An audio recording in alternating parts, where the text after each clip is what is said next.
Hey guys, dito kami ngayon sa Batangas Port. Ayan si Mami nagbubuk ng, ano yung binubuk mo?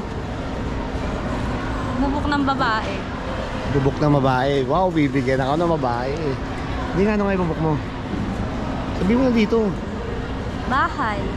Tangi, ano nga yan? Bahay nalagay ko. Ano? Ranche. Para saan nga yan ginagawa mo? Kailangan daw yan sa pagbaba namin ng Puerto Galera. Registration ng Puerto Galera. Registration ng Puerto Galera. Nationality. Filipino lang tayo pa rin. Kaya nga, nag-aantay kami ito, 1 hour pa, mag-aantay kami dito.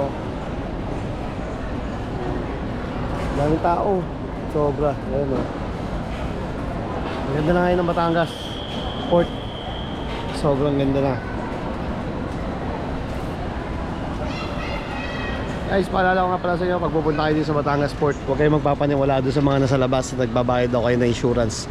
55 pesos ang isang tao, huwag kayong maniniwala doon. Wala kayong babayaran sa labas. Dito lang kayo sa loob magbabayad. 30 pesos lang, di ba Mi? 30 pesos lang ang babayaran. Sa labas, 55 magbabayad ka ng insurance. Pero hindi naman siya kailangan dito sa loob ng Batangas Port. Paalala ko sa mga magta-travel papuntang Puerto Galera. Thanks guys!